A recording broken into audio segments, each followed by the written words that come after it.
ಅಲ್ಲು ಅರ್ಜುನ್ ಕರ್ನಾಟಕಕ್ಕೆ ಕಾಲಿಡೋಕೆ ಮತ್ತೊಂದು ವಿಘ್ನ. ಪುಷ್ಪ 2 ರಿಲೀಸ್ಗೂ ಮುನ್ನ ಪ್ರೀ ರಿಲೀಸ್ ಇವೆಂಟ್ ಕ್ಯಾನ್ಸಲ್ ಆಗಿತ್ತು. ಕಾರಣಾಂತರಗಳಿಂದ ಇವೆಂಟ್ ಕ್ಯಾನ್ಸಲ್ ಮಾಡಿಕೊಂಡಿದ್ರು ಪುಷ್ಪ ಸ್ಟಾರ್. ಇದೀಗ ರಿಲೀಸ್ ಬಳಿಕ 1000 ಕೋಟಿ ಕ್ಲಬ್ ಸೇರಿದೆ ಚಿತ್ರ. ಇದೇ ಭಾನುವಾರ ಡಿಸೆಂಬರ್ 15ಕ್ಕೆ ಬೆಂಗಳೂರಿನಲ್ಲಿ ಸಕ್ಸಸ್ ಮೀಟ್ ಕಾರ್ಯಕ್ರಮವನ್ನ ಹಮ್ಮಿಕೊಳ್ಳೋದಕ್ಕೆ ಮುಂದಾಗಿದ್ರು.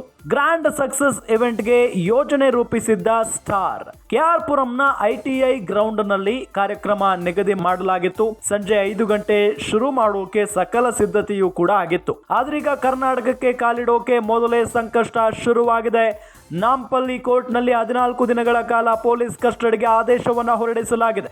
ಸಂಧ್ಯಾ ಥಿಯೇಟರ್ನಲ್ಲಿ ಕಾಲ್ ತುಳಿತದಿಂದ ರೇವತಿ ಅನ್ನೋ ಮಹಿಳೆ ಸಾವನ್ನಪ್ಪಿದ್ರು. ರೇವತಿ ಕುಟುಂಬಕ್ಕೆ 25 ಲಕ್ಷ ರೂಪಾಯಿ ನಷ್ಟ ಪರಿಹಾರವನ್ನ ನೀಡಿದ್ದ ಅಲ್ಲು ಅರ್ಜುನ್. ಆದ್ರೂ ಚಿಕ್ಕಡಪಲ್ಲಿ ಪೊಲೀಸರು ಸುಮೋಟೋ ಕೇಸ್ ದಾಖಲು ಮಾಡಿಕೊಂಡಿದ್ದಾರೆ.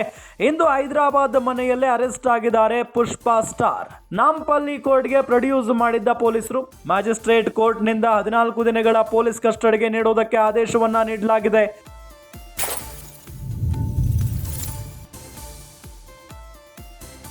ಸದ್ಯ ಪೊಲೀಸರ ಅತಿಥಿಯಾಗಿರೋ ನಟ ಅಲ್ಲು ಅರ್ಜುನ್ ಸೋದರ ಮಾವ ಪವನ್ ಕಲ್ಯಾಣ್ ಡಿಸಿಎಂ ಆದ್ರೂ ಅಲ್ಲು ಅರ್ಜುನ್ ಅರೆಸ್ಟ್ ಆಗಿದ್ದಾರೆ. ಸಂಚಲನ ಮೂಡಿಸಿರೋ ಅಲ್ಲು ಅರ್ಜುನ್ ಅರೆಸ್ಟ್ ಕೇಸ್ ಗಮನಿಸ್ತಾ ಇದೀವಿ. ಅಲ್ಲು ಅರ್ಜುನ್ ಕರ್ನಾಟಕಕ್ಕೆ ಕಾಲಿಡೋಕೆ ಮತ್ತೊಂದು ವಿಘ್ನ ಎದುರಾಗಿದೆ. ಪುಷ್ಪ 2 ರಿಲೀಸ್ಗೂ ಮುನ್ನ ಪ್ರೀ ರಿಲೀಸ್ ಇವೆಂಟ್ ಕ್ಯಾನ್ಸಲ್ ಆಗಿತ್ತು. ಕಾರಣಾಂತರಗಳಿಂದ ಇವೆಂಟ್ ಕ್ಯಾನ್ಸಲ್ ಮಾಡಿದ್ರು ಅಲ್ಲು ಅರ್ಜುನ್. ಇದೀಗ ರಿಲೀಸ್ ಬಳಿಕ 1000 ಕೋಟಿ ಕ್ಲಬ್ ಸೇರಿದ ಚಿತ್ರ ಇದೇ ಭಾನುವಾರ ಡಿಸೆಂಬರ್ 15ಕ್ಕೆ ಬೆಂಗಳೂರಲ್ಲಿ ಸಕ್ಸಸ್ ಮೀಟ್ ಫಂಕ್ಷನ್ ಮಾಡೋದಕ್ಕೆ ಮುಂದಾಗಿದ್ರು. ಕೆಆರ್ ಪುರಂನ ಐಟಿಐ ಗ್ರೌಂಡ್ನಲ್ಲಿ ಸಂಜೆ 5 ಗಂಟೆಗೆ ಶುರು ಮಾಡೋಕೆ ಎಲ್ಲ ರೀತಿಯಾಗಿ ಸಿದ್ಧತೆ ಕೂಡ ಆಗಿತ್ತು. ಆದ್ರೀಗ ಕರ್ನಾಟಕಕ್ಕೆ ಕಾಲಿಡೋದಕ್ಕೆ ಮೊದಲೇ ಮತ್ತೆ ಸಂಕಷ್ಟ ಶುರುವಾಗಿದೆ. ನಾಂಪಲ್ಲಿ ಕೋರ್ಟ್ನಲ್ಲಿ 14 ದಿನಗಳ ಕಾಲ ಪೊಲೀಸ್ ಕಸ್ಟಡಿಗೆ ಆದೇಶವನ್ನ ಕೂಡ ಹೊರಡಿಸಲಾಗಿದೆ. ಸಂಧ್ಯಾ ಥಿಯೇಟರ್ನಲ್ಲಿ ಕಾಲ್ ತುಳಿತದಿಂದ ರೇವತಿ ಸಾವನ್ನಪ್ಪಿದ್ರು. ರೇವತಿ ಕುಟುಂಬಕ್ಕೆ 25 ಲಕ್ಷ ನಷ್ಟ ಪರಿಹಾರವನ್ನ ನೀಡಿದ್ರು ಅಲ್ಲು ಅರ್ಜುನ್. ಆದ್ರೂ ಚಿಕ್ಕಡಪಲ್ಲಿ ಪೊಲೀಸರಿಂದ ಸುಮೋಟೋ ಕೇಸ್ ದಾಖಲಾಗಿದೆ. ಇಂದು ಹೈದರಾಬಾದ್ ಮನೆಯಲ್ಲೇ ಅರೆಸ್ಟ್ ಆಗಿದ್ದ ಪುಷ್ಪ ಸ್ಟಾರ್ ನಾಂಪಲ್ಲಿ ಕೋರ್ಟ್ಗೆ ಪ್ರೊಡ್ಯೂಸ್ ಮಾಡಿದ್ರು ಪೊಲೀಸ್ನವರು. ಮ್ಯಾಜಿಸ್ಟ್ರೇಟ್ ಕೋರ್ಟ್ನಿಂದ 14 ದಿನಗಳ ಪೊಲೀಸ್ ಕಸ್ಟಡಿಗೆ ನೀಡೋದಕ್ಕೆ ಆದೇಶವನ್ನ ಹೊರಡಿಸಲಾಗಿದೆ.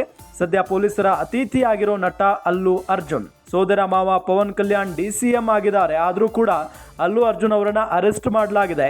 ಹಾಗಾಗಿ ಸಂಚಲನ ಮೂಡಿಸಿರೋ ಅಲ್ಲು ಅರ್ಜುನ್ ಅರೆಸ್ಟ್ ಕೇಸ್ ಏನಾಗುತ್ತೆ ಹಾಗಾದ್ರೆ? 14 ದಿನಗಳ ನಂತರ ಜಾಮೀನು ಮಂಜೂರಾಗುತ್ತಾ ಇಲ್ವಾ? ಕಾದು ನೋಡಬೇಕಾಗಿದೆ.